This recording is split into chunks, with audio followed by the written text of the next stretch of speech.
why are these guys sitting here eating a chocolate croissant when Why not, right? when they are health people? And Anton, tell them why are we eating a chocolate croissant today? I think it's a very common misconception in the industry that you have to be like super strict and overthink everything that you eat. A lot of the times, it's just about sort of the tutu pasta guy, right? The guy just enjoying life and relaxing and not overthinking about what he's eating and what he's doing, and just like enjoy, you know. Sometimes even that is more important than the food itself, like your mindset towards it and the feeling that you have inside of you when you eat the food, for example. 100%. And I think, as Anton said, it's a very big misconception in the industry right now because of the, we have the Brian Johnson and the Paul Saladinos of this world, right? That is always absolutely fear-mongering, absolutely everything. You can't have this, you can't have that. This is gonna kill you. This is gonna do this. This is gonna do that. And what happens as a byproduct of this is, you can think that maybe this is good. This is bringing more awareness to everyone, but it's actually funny because I'd argue that this is making the world even more unhealthy because of the fact that now everyone is aware. Yeah. But they're also going to walk around and they're going to be stressed about it. They're going to be stressed about, right?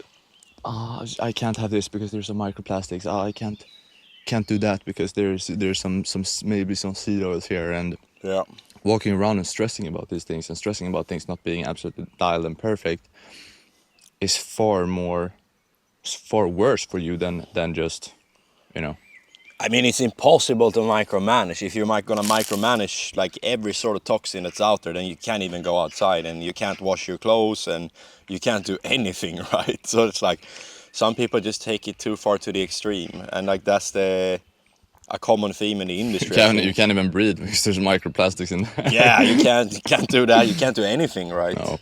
It's impossible. So it's a lot of fear-mongering, like you're saying, and a common misconception that you have to be like super strict about it. Yeah. I don't think that's like, it's more healthy to basically not give a shit, right? Rather than like overthinking everything that you're doing.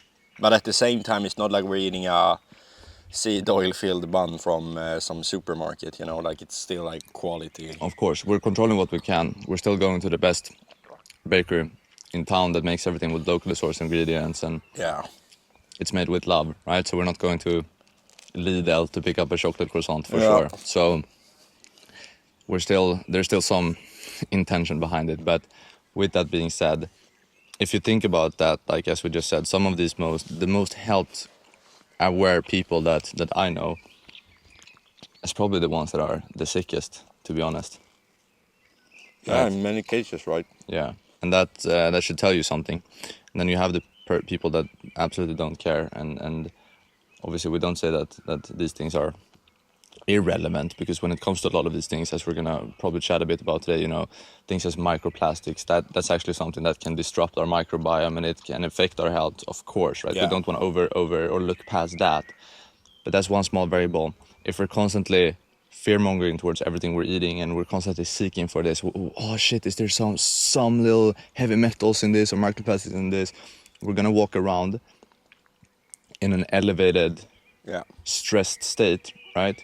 Which is gonna affect everything. If the microplastics affects the microbiome, the stress affects the microbiome, the recovery, your hormones, everything, right? So it's far worse than that one thing in isolation, right? Yeah, it's about looking at the system as a whole, right? Because if your system as a whole is healthy as a foundation, then you can tolerate like the small amount of toxins or whatever you're kind of like getting exposed to in day-to-day life. So I mean, it's about, in my opinion, pulling the big levers, right, on the things that make the major difference, and then like not overthinking all the minor things, like having a croissant or wearing a polyester t-shirt. It's not like it's gonna kill me. Obviously it's not the best thing to do, but I think some people just take it to such an extreme extent where it's like limiting them and making them overthink in many ways.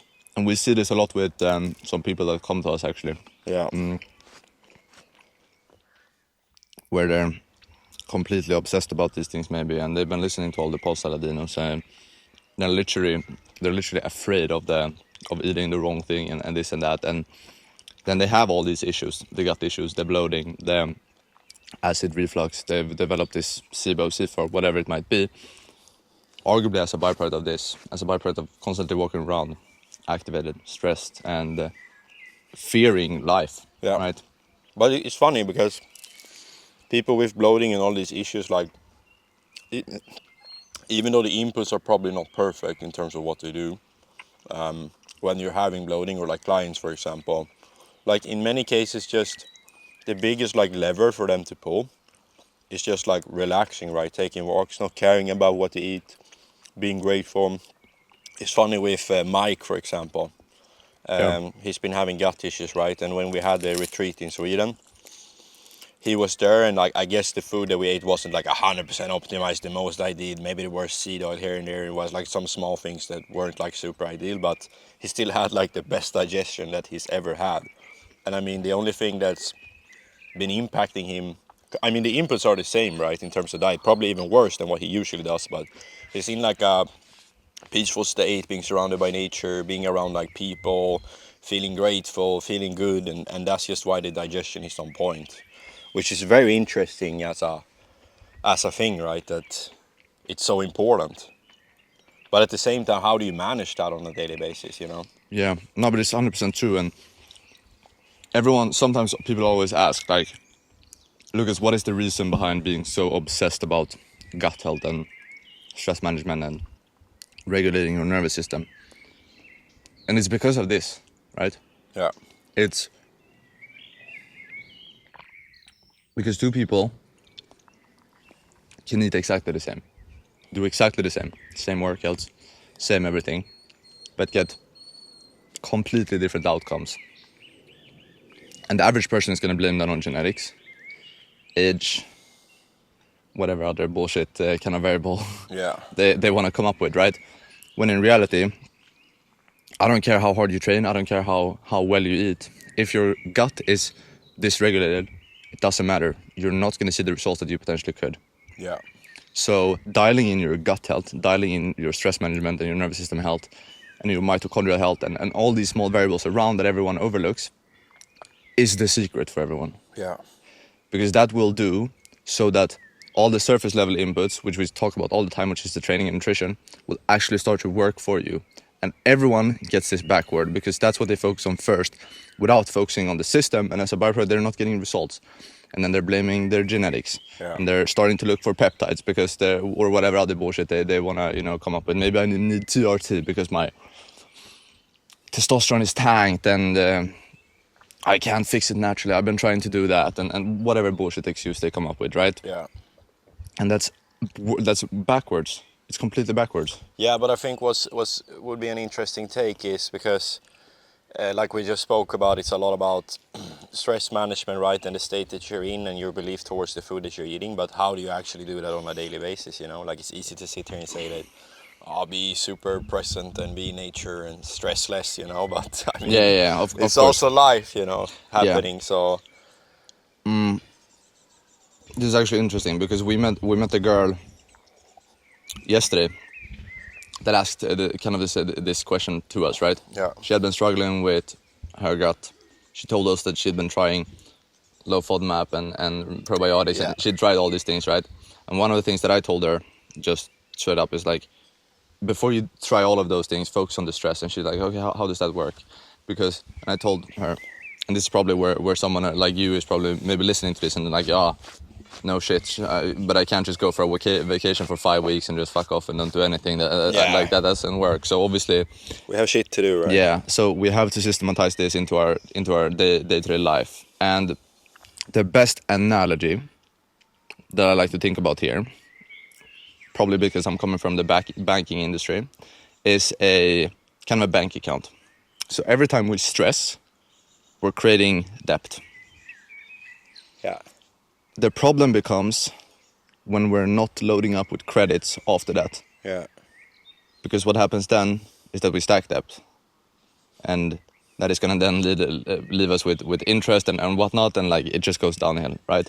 So every time you create some sort of stress in your life, whether that's from a workout, whether that's work, whether that's being on a meeting with employees, whatever it might be, doing a big decision, doing a big task, that's creating debt. You have to compensate with credits, which is recover in this point, or in this case, right? And how does that look? Well, that's actually pretty simple things. It's more about systematizing this into your everyday life. That is a secret. It's not the tools itself, because that's breath work. It's going out grounding. It's doing maybe some non-sleep deep rest, meditation. Like, we have all these tools available. It's like what do you say? Bob the Builder, you know, you have all these tools in your toolbox. Yeah. But then you have to isolate and understand, which tool do I need to use in this specific situation? Because if you try to use the hammer when you need to screw, it's not gonna work. I think that's what can be hard, right? Like, what should people actually do with like a normal life? Or and then business or like... and 100%. And to it's very, I can't just sit here and like do this, do that, whatever. We have to understand that there's two types of stressors. It's physical and then there's mental. Yeah. Depending on which of those stressors you're creating debt with, or which of those are allocated towards the debt that you just created, the credits is gonna be different. Because for a mental stressor, I'd argue that a physical or a physical credit is good. Makes sense. But for a physical stressor or a physical debt, a mental credit is needed. Yeah. Does that make any sense? So if I put this to practice, if I explain this a bit further, let's say we're working out, which is a physical stressor. Yeah. Then I think a meditation, a breath work, grounding is a perfect credit to load back up on. But then if we have a 2-hour intense work call, which is a mental stressor, that's not a physical stressor, then I'd argue a physical credit is what should be placed there, such as go for a 5-10 minute walk in nature. Yeah, makes a lot of sense, to be honest. So it's like the counterpart, you would say. Yes. I think something very interesting that was kind of mind-blowing for me is that there's also like different types of stress, right? Like oxidative stress. That was a new one for me, with like the blue light, and that you're chronically under a stress state when you're in front of like screens and having a desk job, or under like horrible lightning in the office, and that these things are actually like stressing you. It's like raising your baseline stress, like massively, but nobody knows about it. Like, no one has a clue about this unless you're very tapped into health, I would say. I guess, can't you like run your thoughts and ideas a bit about oxidative stress? I think that's a very cool topic. Yeah, so oxidative stress is as you said, that's just how we want to view that. It's very small stressors that you're exposing yourself to, like without even thinking about it. It's not like a big hit. It's like something that's just there working in the background. That's how we can think about it. If we're sitting on a 2-hour call, that's like a hit, you know. The oxidative stress is a credit that just like it's a tiny bit all the time, and that is like a subscription. It's a subscription just laying there in the background, right? That you're not, you don't even think about it too much, but it just drains your account, you know, without you really thinking about it. So that's things as you said, just generally speaking, being around electromagnetic frequencies, sitting too close to a Wi-Fi router or things like this, sitting in front of a blue light screen, you know, that blue light is gonna affect your nervous system state, and it's gonna elevate that base level stress a tiny bit. And then if you have that, and then you have the Wi-Fi, and then you have your phone that is on as well, and all these things, then you get a bit elevated. All these things just accumulates. One thing in isolation maybe don't do that much for you, maybe don't affect you that negatively. Yeah. But all those things stacked together is what creates a pretty big jump in your compounding. In your baseline stress, right? I think we have to do like this, otherwise it's gonna be too bright. Boom. But what that then creates is a more sensitive nervous system. So that means that when you're then exposing yourself to another stressor or another credit drainer, you know, the workout, that's gonna affect you more. Does that make sense? That makes sense. So I guess what would you tell someone on how to neutralize it then? Neutralize, obviously we can neutralize through like grounding is one of the best things we can do in general. But like the easiest, because like obviously if you work in a concrete jungle, you're in an office. Or like take my dad for example. It's not like He works in like the middle of Stockholm, right? Because I've been speaking to him about this, but he's like, nah, like how am I gonna do it? Like am I gonna go out on the street and take resets, or like what am I gonna do? You know, like when you don't have access to a field of grass. Have a good so to supply say. of minerals constantly, which means that you should always be drinking a good amount of salt water like throughout the whole day. It's one of the best things, because what oxidative stress does is it drains your minerals. Yeah. Because your minerals is kind of acting as a shield for stress for you. So if we're very stressed, it means we're draining a lot of minerals. So loading up on minerals is arguably the most important thing everyone can do. And that is just making sure that not just in the morning, we talked about that last time, the plasma, but every single time you're drinking water, there should be salt in it. Non-negotiable rule. You should have a good and high quality salt, Celtic sea salt, in your water. And it should be coming from the big ocean, the Atlantic. We don't want some, and this is the No Dead Sea stuff. no Dead Sea, no mine in Utah. No, even no, if no. the gurus you listen to tell you that, you know, Celtic sea salt has some microplastics and has this and that. Yeah. Like, where there is minerals, there will be heavy metals. Because they're antagonizers. Yeah, exactly, and it's like an ionic. They suck like towards each other. How do you Yeah, say? Like they're yeah. magnetized towards And each other. like they're the same thing, just good versus bad, right? Yeah. They're the same ionic. What do you say? But I also argue that a Celtic salt without microplastics is probably overly processed, right? In one way. Correct, because Yeah. that means that it's been stripped away from all the correct things, and that's closer to a processed like table salt, in my Yeah. opinion as well. And this is something we see, especially now with once again. I know Paul made a big video about this where he talked about this salt has no microplastics and this and that, and it comes Yeah. from a mine in Utah or whatever. I don't know exactly where it was, and this salt hasn't seen the light, hasn't been moving around and Yeah. flowing around, and that's what actually creates a good salt, right? Water should not be stuck in the same place. It should constantly flow around and Yeah. be in motion. So a good salt is the most important thing we can do. And think about minerals, even stacking up on magnesium is something that I think almost everyone should be supplementing with, Yeah. right? A good quality magnesium is absolutely fantastic. But then this is interesting. We want to cover as much of our skin as possible when we're sitting in front of a screen. So because the blue light rays is gonna hit your skin, right? It's gonna hit your light receptors, Okay. which creates the oxidative stress. So if I'm sitting in an office, I'm not having a t-shirt. I'm making sure that I'm as covered as possible. All That's one right. thing. And that's also a rule when I'm working at home. I always have a hoodie or something when I'm inside and Yeah, working I've seen that. Yeah. for that reason, right? But when I'm outside, obviously we sit like this. Yeah. Blue light blocking glasses as well, because we have the most amount of light receptors in our eyes. So a good pair of yellow tinted blue light blockers that doesn't block all, but they block what is it, like 85% or something, and then the red ones block 99 or something like Yeah. this. So if I'm sitting in front of a screen all day long, I'll make sure to have daylight blue light blocking glasses on as well. Yeah. So plasma minerals in the water. Blue light blockers, cover up as much of your skin as possible. Yeah. That's the three things that is the highest leverage, that there's no excuse for no one to not Everyone do. can do it. Everyone can do that. Yeah. Interesting. And also like when it comes to the salt thing with like that mine in Utah, and that you have to source like something without microplastics, not to become like too esoteric or too woo-woo, but it depends on your perspective of the world, right? Because everything in the world usually vibrates to some extent. Like everything is moving, right? Everything has a frequency. So Yeah.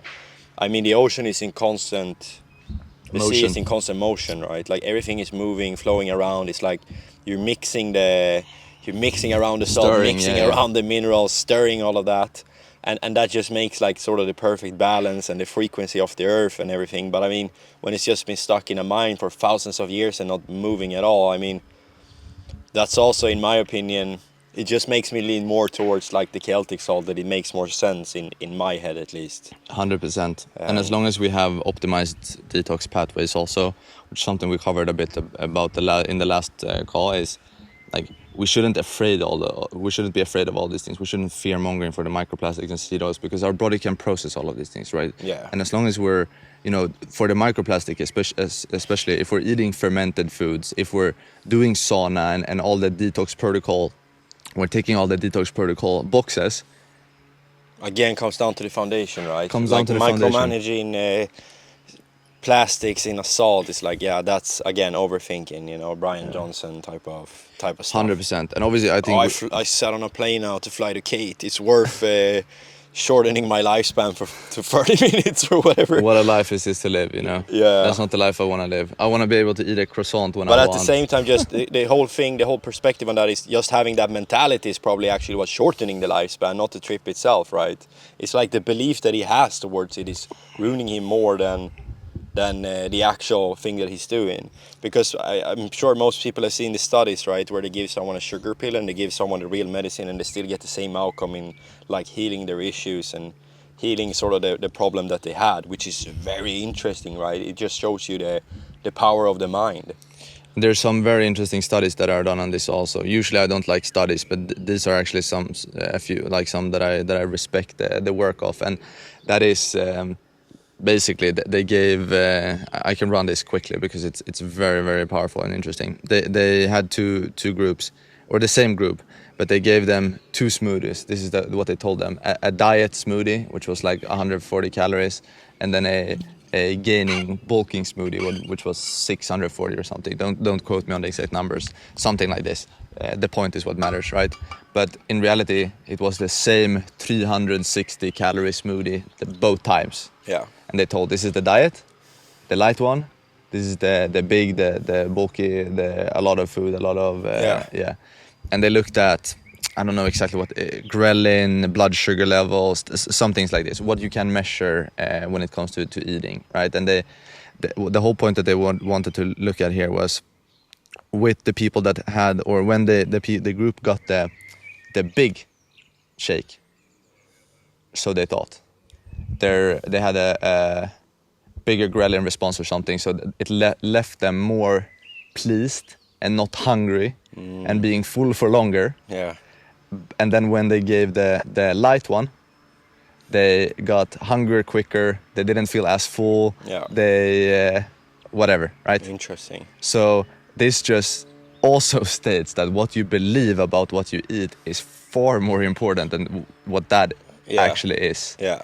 And that is so powerful. And this same girl that created this study, that made another study on some maids for hotel rooms, hotel room cleaners or something like this, where she told one group that they followed them a couple days in their life, and it was like, you're meeting the average for how a old individual, how much exercise an old individual should be getting every single day with your work right now. So you're perfect, you're doing as much activity as someone should.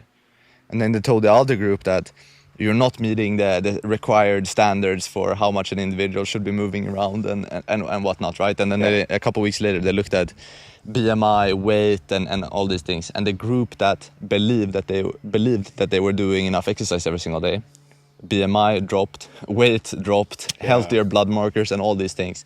And the other group got even worse. Worse. And of course, it's just not the statement itself, but it also becomes identity, because in that case, if you believe that you're doing the right thing, you're probably gonna go home and eat better, think about your sleep, think about all these things, because you're in it, you're like, like, I'm healthy, you know? So it also becomes an identity trait. And then the other group is like, no, I'm not healthy. And then this doesn't matter, or like, I can eat whatever, right? So very, very interesting, which also kind of proves this point. Yeah, and what's fun about that is that it's not only in health, right? Not to get like too esoteric either, but I believe like there is like some universal, like a higher power, right? And what's funny about also like religion and faith and believing in things is obviously every religion and everything happening out there, like everyone is getting like a reward towards their faith to a higher power, believing in things. And from my understanding, it comes from like the divine source that you get rewarded for when you believe in something, like when you have faith in something. Everyone talks about faith, every religion, everything in the world have faith, right? And like that the universe rewards that to some extent, like when it comes to success, when it comes to achieving anything you set your mind to, if you have faith and if you believe that you can do it, then most likely you can, right? Yeah, but I want to add a big but here. It has to be matched with action, because we 100%, yeah. this, and I think about the call that or the guy that you spoke to yesterday, that had been having issues for a long time, right? Yeah. For a lot of years, been doing a lot to try to fix it, and he's had something where fate based, or he said Yeah. something like that, where I trust, or whatever he said. It's irrelevant exactly what he said, but then we heard, and he had all these issues, and we were like, whoa. Yeah. But then we heard his inputs, and the food he was eating, Yeah. and all the thing he was doing. Equally as important, yeah, for sure. And then it's like, okay, this is of course this is why, right? Yeah. You can't be walking around thinking that you're gonna get healed when you're not matching that with the right action. Exactly. Which is very, very important to note as well, because just the mind is powerful, but we can't sit here and think that eating 10,000 calories of chips and candy every single day will make us but I think jacked and most healthy. people they get the downloads for that, right? Like they intuitively feel that this doesn't make sense, like doing this doesn't make sense, I should probably do something else. But it's also about learning to listening to your intuition, right? And the data sets that you get, because I mean that's always how you choose to listen to the things going on in your brain, right? Like you can choose what you choose, but sometimes it's just if something feels off, it probably is, right? The same thing if you're in a job you don't like, or you follow a specific diet where you don't feel like it makes sense. If your intuition is telling you something, it's probably true, you know. It's probably something that you should learn to listen to. 100%. But another but here, we don't want to think about all these things as like negatives, because this is something that we've seen also with some clients where it's like, I don't like my job, I don't like my situation or whatever. But we also have to understand that it's a part of probably the journey and where you're going, and For sure. we have to appreciate what we're experiencing right now. So let's say we have health issues right now as well.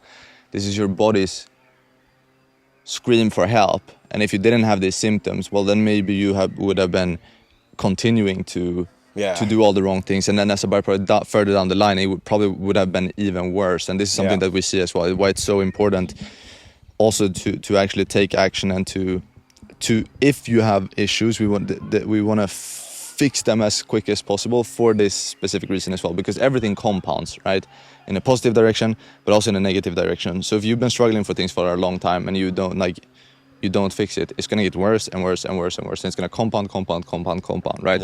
That becomes very problematic. And that's where the intuition part comes in, right? I'm not saying that like in the present state that you should overthink, or I mean every negative can be flipped into a positive, right? So it's about being grateful for where you're at, being grateful that you have issues in the first place, because I mean that allows you to like get more into health and explore different areas. And one client of ours who had cancer, for example, before coming to us, he told me on the call that I was with him when we onboarded him that like 1 year ago I would never have been on a call like this, you know. And like the things and the challenges that he has been going through has put him on a different path of life, right? And probably in one scenario, the other person who had cancer went through what he went through. They're just like feeling sorry for themselves and why is all of this happening to me? Like what's going on? I don't deserve this, and have this sort of reaction towards things. But instead, he takes this as an experience. He takes it that this is probably happening for a reason, right? And flips it into something and makes something positive out of it. 100%. And this specific guy right now is obviously a very successful entrepreneur who is scaling his business very, very quick, and he's also getting, like, during our time now, a lot has happened, as you said, probably, like, so you could argue that, I don't want to say this because some people might go through like very, very shit stuff, but everything happens for a reason. It's a bit cliche because it's easy to say, right? It's easy to say, right? So I don't want to come off as a dickhead just saying that, because but everything can be like, everything where it's a negative, you can choose how you view it, from what perspective you view it. It can also always be turned into a positive 100% in one way. And this is actually interesting because I have a personal story about exactly this, which is when everything changed for me also. It was one time back in the fall of 2023, so almost 3 years ago, where I'd been wanting to start my business and all these things, but I never put really any action. And I had a very negative kind of mindset towards not life in general, but like, the world is out to get me kind of thing. And I was like, Yeah, and I came to the self-realization that like this negative mindset is not serving me anything at all, you know. And I committed on I remember this, like there was one day where I was like, from now on, I'm just gonna be, I don't care what happens to me. I'm gonna be so positive and I'm not gonna allow anything to kind of break me. And I sat down and I literally like made an agreement with myself. And then what happened the next day? I played a football game or soccer game, and I broke my ankle, right? Shit. And I Being thought tested. to myself, yeah, like now this is the test. Yeah. I literally sat down and committed to this yesterday, and now this happens. This is not a coincidence, you know. Yeah, of course. So I was like, okay, this is the challenge. I'm just gonna be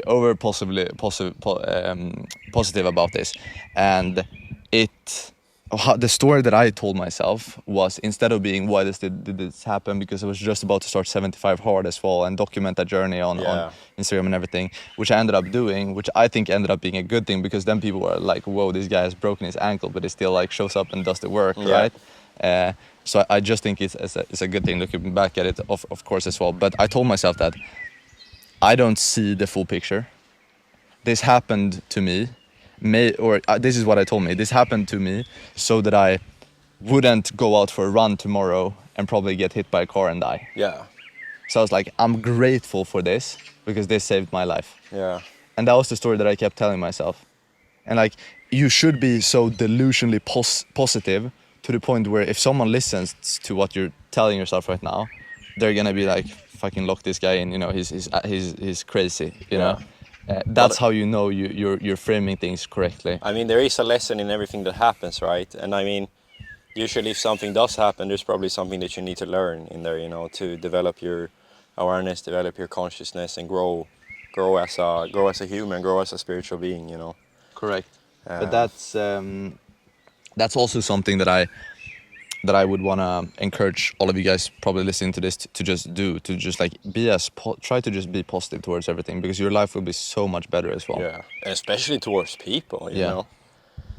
I think so many people are so negative towards people. Yeah. Like, it's like, why, you know? How is that serving you in any way? We see it in in my YouTube comments as well. Yeah. Oh, this guy just does this because he's small and he can't do a bodybuilding competition.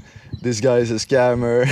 All these Yeah, but things. it just comes down to low awareness, right? Like, nobody who's further ahead would ever say something like that. So it's Never. like, it's just you don't care, you know. Yeah. Like, there's nothing to it.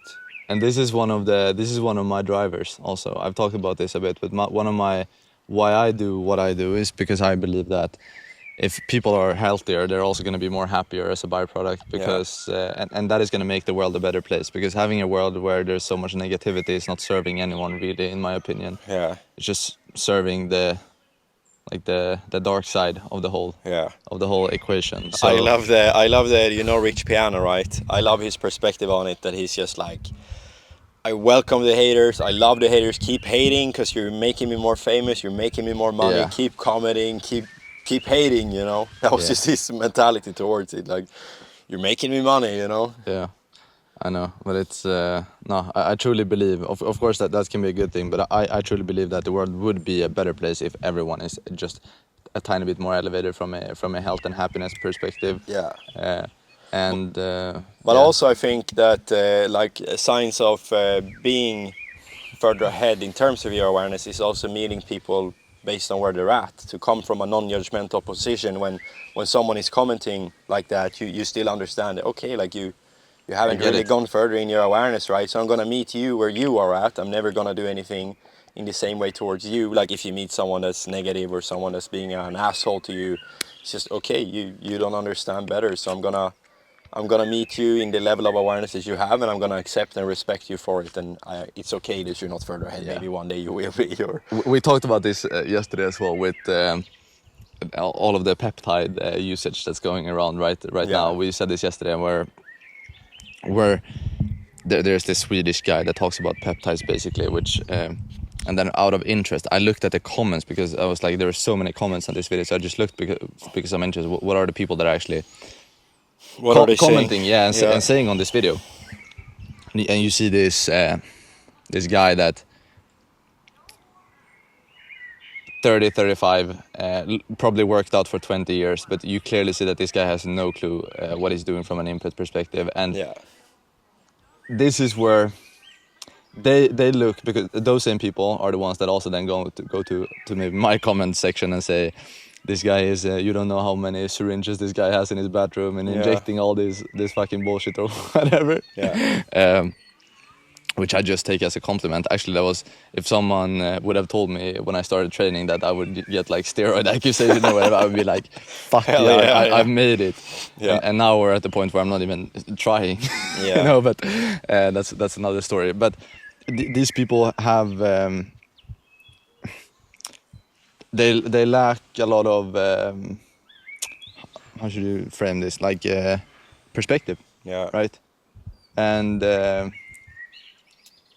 it's also the best you can do is try to, or the best I can do this in this situation is just try to showcase, and that is why the message that I'm always trying to preach is like, okay, but maybe you just haven't dialed in your gut health, maybe you just haven't dialed in all your habits and your lifestyle, and maybe you're just drinking a liter of Coke Zero every Friday evening and eating some bullshit, and you think that you know, because another guy tells you that Genetics. Yeah. You know? Yeah. Sure. Buddy. and then that's the story that you believe. But like, if you're open-minded, and I know this is so hard for a lot of people because there's something, and this is one of the things that I read up on when I started my entrepreneurial journey, which was one of the things that I still hold on today, which is something that is called the Brandolini's law.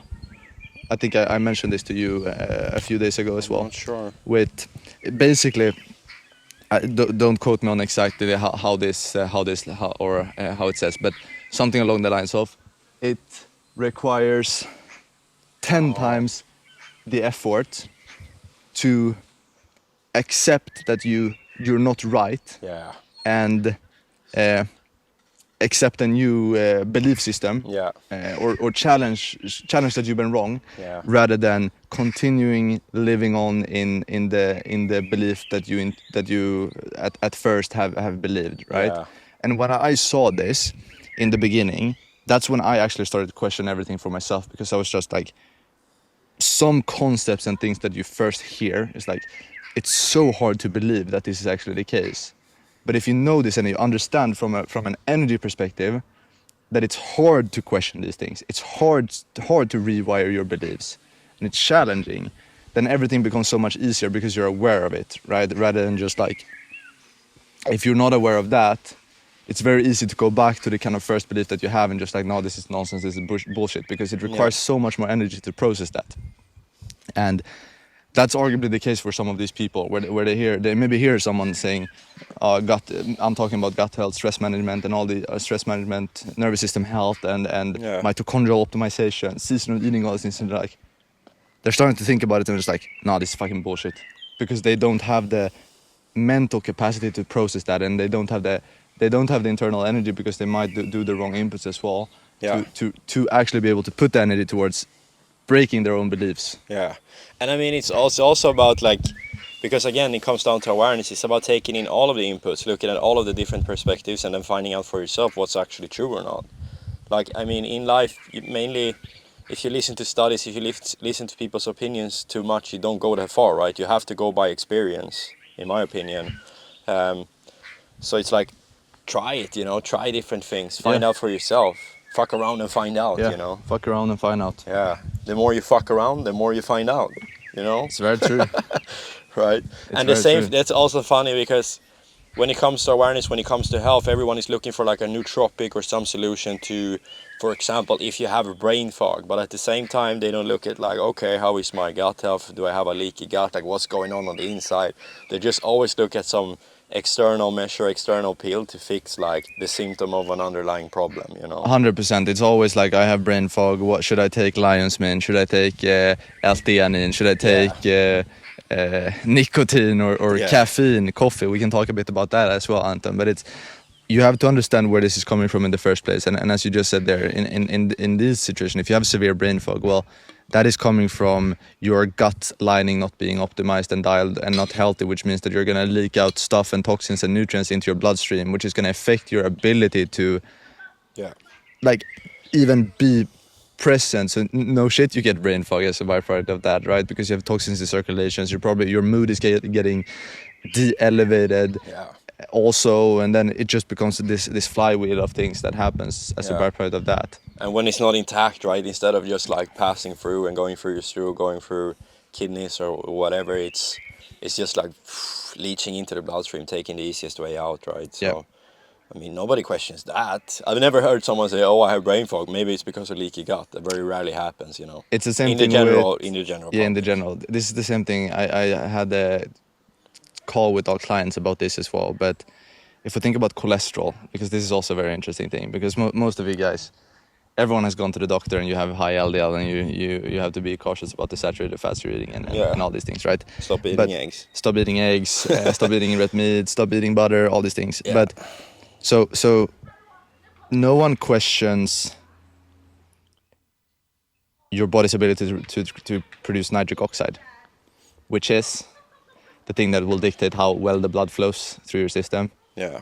and how open your blood vessels are, right? Because cholesterol, they're always saying that it's clogging your blood, right? It's clogging That's your where it's blood, coming right? from. Yeah. But if you have super dialed nitric oxide production, it doesn't happen. It just flow freely. Yeah. If you have shit nitric oxide production, Yeah. it's gonna clog. But it's not because of the cholesterol. Yeah. It's because of another variable that started it all. You see what I mean?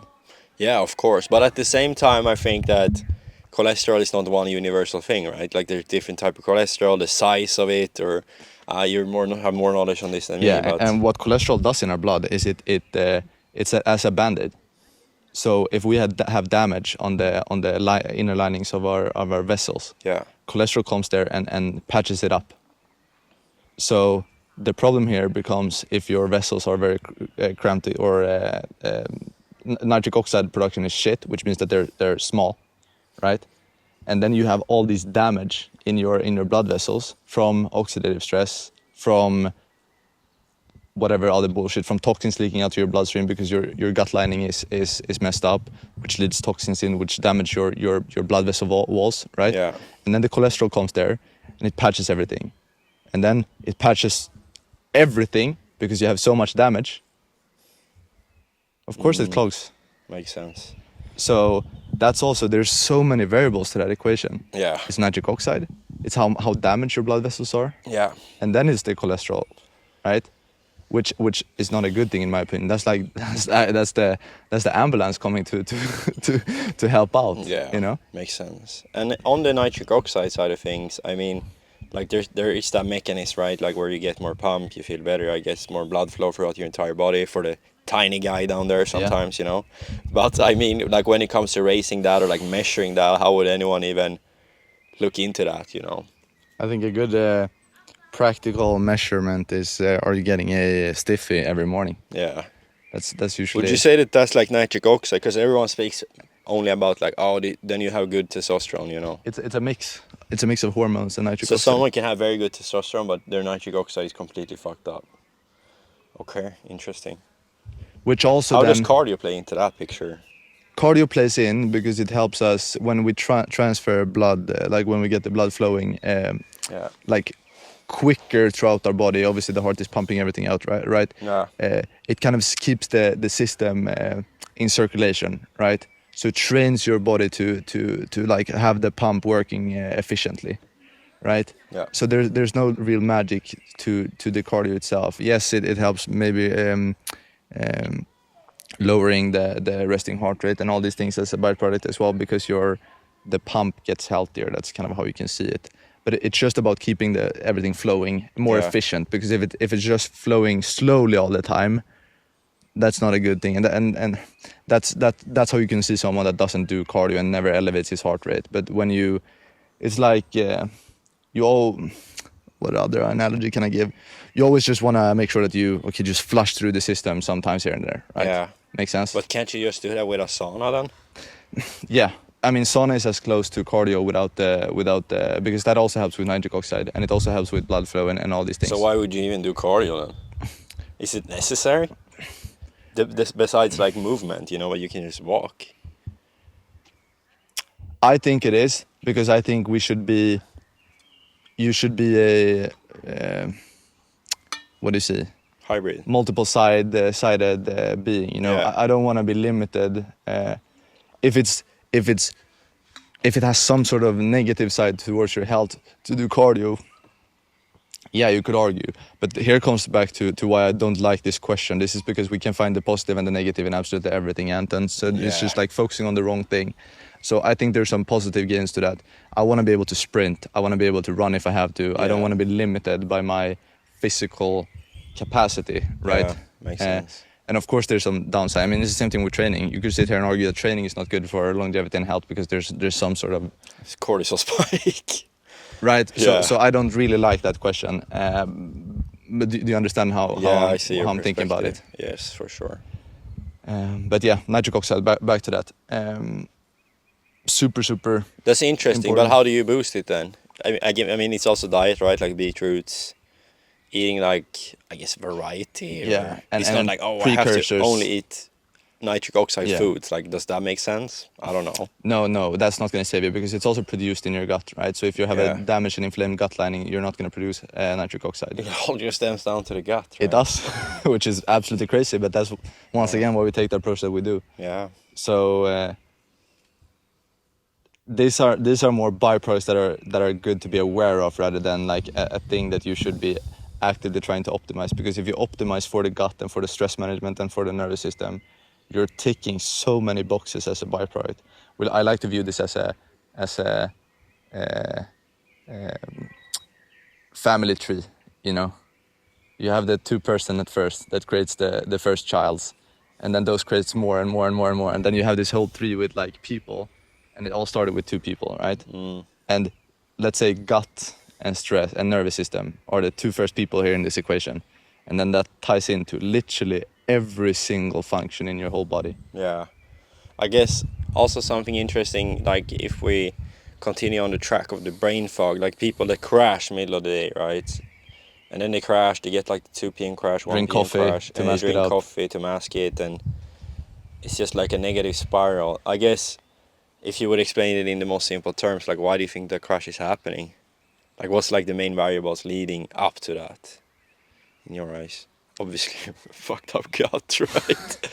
But there are other variables as well, but yeah, you know, like in terms of like meals and structuring things and Yeah, wrongly structured meals for the wrong season is a massive one that we see as well. yeah. Like as in prime example, now in the summer we're more primed to eat more, or we're more primed to utilize glucose as a fuel source. So we see this time and time again with some clients where it's like they start to eat a lot of like rice or something where they thought they were going to get this crashes before, but when their system is optimized, like Lucas Medal mentioned, this is like this just feels like rocket fuel right now. It just feels like I get all this energy when I eat, which is exactly how it should be. But if he were eating a shit ton of protein and fat right now, as an example, it probably wouldn't have given the same response because that's not what his mitochondria is optimized for right now. Yeah. So it's fuel source, and it's understanding that the most simple thing or way we can approach this and think about this is in summer, right? In more light, depending on where you are in the world, of course, we want to have more simple sugars, more carbs, less fats. And then when it comes to the winter time, when it gets a bit colder, not as much sun, we want to focus on fat and protein as the main fuel sources. So that's number one, which is fundamental, right? From a dietary perspective of just how you're structuring things. That's the first thing. Second thing is just, in my opinion, creating too much debt from a stress perspective and not compensated with credit, and eventually you hit the wall where it's just like, okay, now you fucked up, you know, you can't pay this back. Yeah. So that tells you that you have to be proactive before that happens. So you sit and work for a couple hours, and then by 2 p.m. it just crashes, right? But if you were to work, create some credit, work, credit. Yeah, like the nervous system credit. breaks, 5-minute breaks, go out, do nothing. Correct. Kind of pay for your debt, right? Yeah, pay for your debt. Then that doesn't happen. Yeah. So that's the second thing. And I like to think of this as a chart as well. If we want a wave chart. If you have a standard chart that just goes up, it goes slowly, and then it just like that, right? In terms of stress? In terms of stress, right? And when you're up there, that's when you hit the ceiling, that's when everything crashes. Yeah. But if you create a chart, and that becomes from just credit. But if you create credit or debt, I mean, if you create debt, credit, debt, credit, debt, credit. By the end of the day, you're gonna be back at where you started because it's gonna go like this. Makes a So lot that of means that sense. you're gonna hold a more stable energy throughout the full day, Yeah. and you're not gonna experience these big crashes as a byproduct because Yeah. you've also have actually been proactive about it. Yeah. Something interesting as well for people in general and also people with gut issues that they love to fast, right? I think we should speak a bit about fasting because I think there's a lot of misconceptions on fasting. I think it has its purpose, right? But in most cases, I don't think it's like the best thing to implement for someone with health issues, you know, who's not like Fasting to kill out the bacteria. Right? That's fasting to kill out bacteria or like give the digestive, so they fast instead of eating because eating causes discomfort and bloating, and or they fast to have more energy. Like people just throw fasting at everything without like fixing the underlying thing. which creates an even more elevated stressed state. Yeah. And as a byproduct, if you have an overgrowth of bacteria, this bacteria wants to eat something constantly, right? They want to feed on what they on something. If you're not supplying anything, what's going to end up happening is that, let's say you have an overgrowth of a bacteria For someone with gut issues. for someone with gut Yeah. issues, right? Let's say it's SIBO or whatever it might be. When it doesn't get what it wants through fasting, it's going to start to eat up on your own gut lining. Yeah. So it's going to start, you're going to start like eating up yourself from the inside. And this will then also create a leaky gut as a byproduct, but because you start to eat up, like you start to eat, it starts to eat up the gut lining.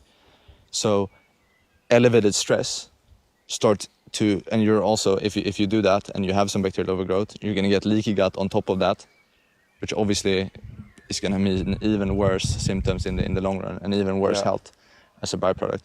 So because we have to understand that the food that we're eating also kind of works as a shield for stress in our life. Carbohydrates, we can argue, works as a bit of a shield. I mentioned this before, but like there's a reason why all the triathletes, and when I did my Ironman, I constantly had a flow of carbohydrates when I was training to mitigate the stress response. Yeah. Because if I constantly have something like that, the body can eat off externally, it doesn't take internally, right? It doesn't Yeah. start Makes to. sense. So yeah, but fasting, don't get me wrong, fasting has its time and place. I think it can be very good Yeah, for sure. to do, but if you have severe problems, it's not the solution. Yeah, not in that state, right? But again, when you have a foundation and a system that's working, I love fasting. Like last time I did a fast, it was 48 hours, and it just felt like my gut was like completely reset in one way. It was Yeah. amazing after, but again, goes down to Requires it's not context. Like, I don't have a chronic burnout or gut issues, But that's funny because a friend of mine, as you know, right, he went to a functional medicine doctor. He's been diagnosed with SIFO, right? So he's on like all these antimicrobials, trying to kill off this fungal, eating super low carb, fasting mainly throughout the entire day. He's been on this very strict carnivore keto-ish diet for a long period of time. And what's very interesting about that is, I mean, sure, you can probably cut out carbs and do that sort of approach to cut out like what's actually stressing him and stressing his gut in the first place. But at the same time, this guy had a burnout, right? Like that was initially why the problems appeared in the first place, because of stress. Comes down to the nervous system. And as you know, and as you are a proponent of, is like when you have a lot of stress going on, you need to also eat a lot of carbohydrates. And the first thing they do from someone who's chronically stressed, has been to the point and like is actually burnt out, strip the carbs, Boom, strip the carbs, eat an antimicrobial, go on this keto diet. And this is so, like, I think this is so interesting because this is what we see with all entrepreneurs as well that has had some sort of dietist and maybe personal trainer in their life before as well, where it's like, oh, you need to lose some weight, let's diet even harder. Yeah. Let's cut back on the carbs, let's eat low carbs and train hard and do a lot of cardio, which is like, for an already stressed system, you're just stacking even more stress, which is never going to be the solution. Yeah, I guess because maybe it has helped him in the short term with like relief in terms of his gut, right? But even if his gut is totally wrecked and he's that stressed, like why would you propose him to eat and up the carbs? Why For should a couple he different ignore reasons. that? The first thing that we have to address is, doing that extreme of a diet is obviously taking away all the diversification, which in the short term, as you just said, and we've seen this time and time again. We have so many clients that has come in from trying carnivore or keto, whatever it might be, where short term they get a good amount of results, right? Yeah. They feel good because they take away all the fermentation of the carbohydrates in the gut. They take away all the inflammation. They take away everything, right? But then a few weeks in, hell starts to break loose because you completely down-regulate your gut microbiome as well. You just give the same inputs and the same bacterial inputs, which creates problems, right? Because you're not having a broad variety of inputs in your system. This is the first thing, and that in the long term will create massive problems because a over sanitized, I like to look at, microbiome is not a good thing. Yeah. We always want to have a constant flow of almost like bad bacteria and good bacteria. Yeah. That's how we keep the system alive, we keep the engine going. And then when it comes to the carbs in this equation, it's the same thing as we just said here with that is gonna take away the whole how your body can handle stress in a day-to-day sense, right? And it's gonna start to eat from within as a byproduct. Yeah, because like even though like maybe he would fuel his fungal in his stomach by eating a ton of carbs, like I still think that the fungal is there because of another reason. Yeah, but at the same time, I think the first intervention would probably still be to have a lot of carbs in the picture, because like we have to try and get the stress under control, right? Otherwise, none of the approaches will work. Correct. And the issue that I think is with most of these functional medicine doctors is, again, some of them probably help their clients and have more of an awareness, but in the general picture, they always try to target like a specific thing, like SIBO, implement antimicrobial. It's basically like going to traditional healthcare, but you're just using like a different more type holistic of thing. approaches. Because they never look at what is actually foundation. Why did these issues come in the first place? They just target the specific issue. Time passes by. Maybe 1 year down the line, the issue comes back because the foundation is not fixed. You know. They don't look at the overall picture, which I don't think they're doing to my friend right now, but he still has faith and belief in that, and I guess he has to run its course, right? Maybe they will help him, maybe they have more awareness, I'm not sure, but it's sad to see, you know, when you see someone in that of a state, and like the first thing you do is slap like a keto diet to someone who's in a burnout, you know, it's very interesting, and it's like,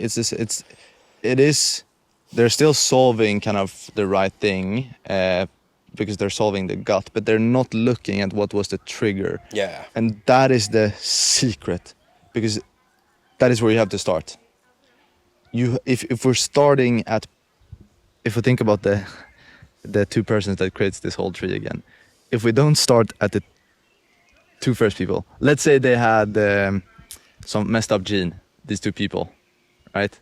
Yeah. And they created one children that also got this messed up gene. And then everyone else in this whole family got messed up. You're not starting and trying to go like if you were to solve this, you're not starting somewhere in the middle. You have to go back to the first two persons. Yeah. Obviously you can't really solve that, but whatever, you get the point. Yeah. That's where it all starts. It's an analogy. It's not like the genetics. Yeah, it's an analogy. It's just so you can kind of contextualize this in your head, right? Yeah. You always have to start with the first trigger when we go about solving, and the problem here is that this is probably solving maybe the second or the third pillar in this equation. And if the first pillar is not getting solved, it might work, most likely, unfortunately. It might come back, and this is also what we see with so many clients. They've gone through functional medicine doctors. John is a nice example. He's been struggling for the last 20 years.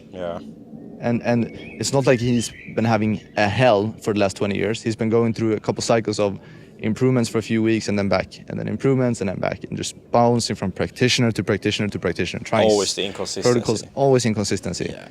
And now he's having the consistency for the first time in his life, because we actually solved from the first pillar. And everyone else had been doing. It's not like they've been completely retarded and not knowing anything what they did. That's not what I'm trying to say there and say that I'm some alien from another planet. It's just a different way of looking at different mechanic. It's just the way we do things. It might take longer, might not be the most ideal solution, but like everyone gets the outcome, you know, in the long run. And I think it makes sense when you think about it because if we don't solve from the first trigger, of course it's gonna come back. Like that is most important to solve, and then we can solve everything else. Yeah. And that ties into exactly once again the approach that we take with all clients right now, which is exactly that. We solve from the first pillar and try to understand exactly why that or what that is, because if not, none of the other things that we are gonna do is gonna work. Yeah. I mean, look at the root cause, right? Look at the root cause. It's, for example, like one of our clients, M, right, with the issue in his throat, where he always got like, he got like tired of speaking and had some problems with his throat, right? And again, like every single practitioner he went to, he told me that like they're never really listening to him, they're never really looking at the big picture, they just brush it off and hand him some pill. Oh, here's the pill because it's some acid reflux that creates this. Yeah. That's what they told him. Yeah, it's not like they're looking at like the deeper cause of why is this actually going on in the first place, right? Which probably stems down to some level of stress, right? And it's like basically the only implementation you did, like fix the stress and the problem got way better, right? So it's interesting how their perspective is on all of these things. Without needing any supplements, without needing anything like this. Yeah, but at the same time I do believe that there are like functional medicine doctors and some people who have like a deeper understanding of this and can look at this, but again 100%. In general, right, most of them don't, based on most of our clients has been through. Yeah, and if you didn't have that stress but you just had that fungal overgrowth, that approach might have been working fantastic, you know. And it would have solved everything in the long term as well. But I have a hard time seeing that that's gonna, you know, the BDKs is probably gonna get a bit of a backlash eventually, but obviously now he has you and me that he kind of can consult a bit on this as well. Now the dog is going crazy. Penny is going crazy in the background. Tyst! Hörru, Penny. Ligg ner. She wanna join. Yeah. We don't have a third mic, otherwise she would be here. Yeah. No, but I think do we have any last... I guess we can touch a bit on coffee, because obviously we're sitting here drinking a bit of coffee and eating croissant and you're drinking some sugary lemonade and... Yeah. It's actually really good, this one. Yeah. No, but it all comes down to... It's the same thing here with coffee. A lot of people utilize coffee as kind of a masking mechanism, where it's like I drink this to cover up my underlying issues, which is not how we want to approach it and utilize it, you know. That should be... When I drink coffee, I want to feel like, you know, Tony Stark. That should be something that amplifies you. It shouldn't be something that you require to function. Mm. It's insanely potent. When I watched that, I think it was a caffeine podcast with some caffeine guy on like Joe Rogan or something like that, which was super interesting.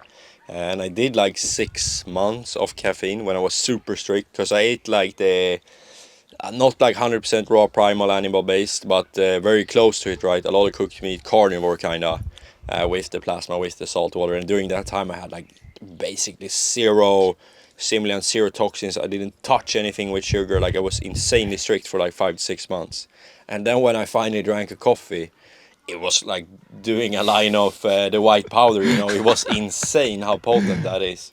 Now that I'm drinking it on a frequent basis, it doesn't have that effect, but that gives you like the perspective on it, like how potent this drug actually is, which is what it is, right? It's a drug, the world's most consumed drug.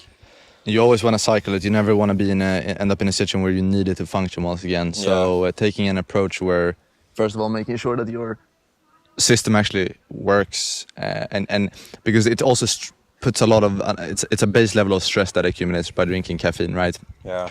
Most people need less stimulants in their life, but it also stresses your adrenals a bit and whatnot. But if you're dialed, if your system is dialed, and you know that it can actually amplify your life a bit, then by all means go for it. I mean, it's like having a coffee before a good workout or something is actually something that I feel like helps. But it's before I used to rely on pre-workouts to have a good gym session. Yeah. That's not a situation you want to be in. I was a coffee demon, you know, and most Swedish people hardly drink like a liter a day each.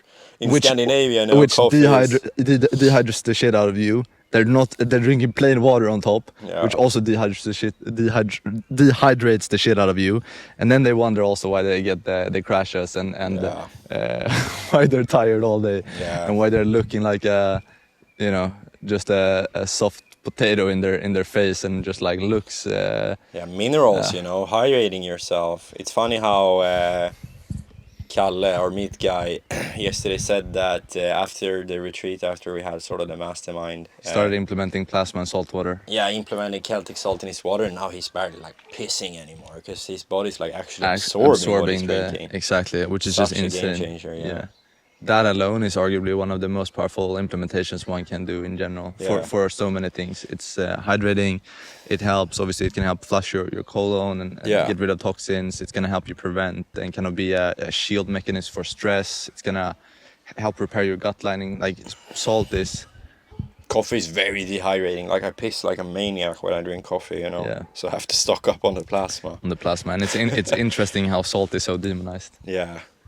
But it's the wrong type of salt. They don't understand salt, right? Like, of course, if you're eating table salt, then you're gonna kill yourself, right? But again, really it comes down to salt. not eating whole foods, eating non-processed stuff, Celtic salt. If there's one takeaway from this, go get yourself a really good salt. If you're interested in exactly the salt I use, send me a message or something on Instagram, and I'll send you.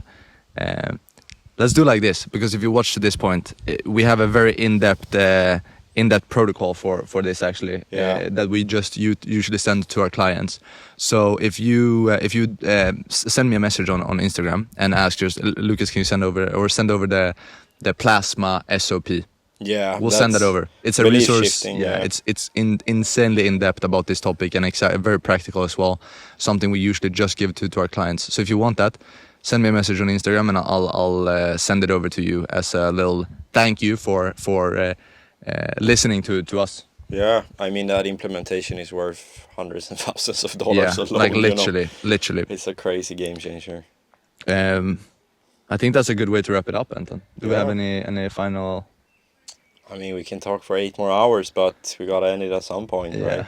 Yeah. Health is a deep topic. It is. We could sit there, and that's the fun part about it. It's so simple, but also complex at the same time.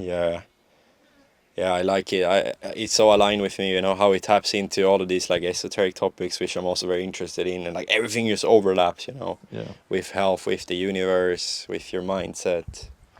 It's all correlated. It absolutely is. I guess,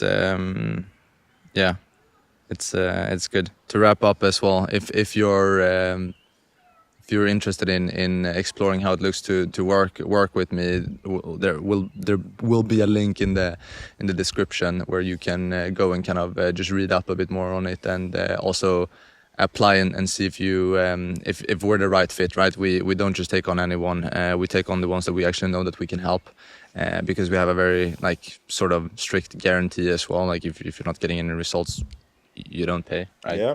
So we want to make sure that it's the right person, because we obviously don't want to end up in a situation where we take someone on that we know we can't. Committed people with the right issues. Yeah. And if that's the case, check below. It's a result basis. You will speak to, if you qualify, you'll speak to Anton here, which Anton is my right-hand man. He's sitting on my left side right now, but he's my right-hand man. And Anton will kind of take you through a bit more in depth how everything works and how that could potentially look. So if you're interested, check below, see if you qualify, and we'll take it from there. But I guess nice. It's been a good chat. Yeah, time flies, Anton. For sure. When we speak, but over an hour. Yeah, if you have any questions on these things, please let us know. Let us know if throw it in the comment section, whatever. Yeah, we're probably gonna make a few more of these. So if you have any topics or anything you want us to bring up for the next one as well, just drop below, and we'll make sure to cover that. But cool. I guess that wraps it up. Yeah, good nice, chat. Anton. Thanks for watching. Over and out. This one have perfect digestion. Yeah, perfect digestion. The perfect digestion. Goes on toilet 4 times a day. Perfect poop, everything.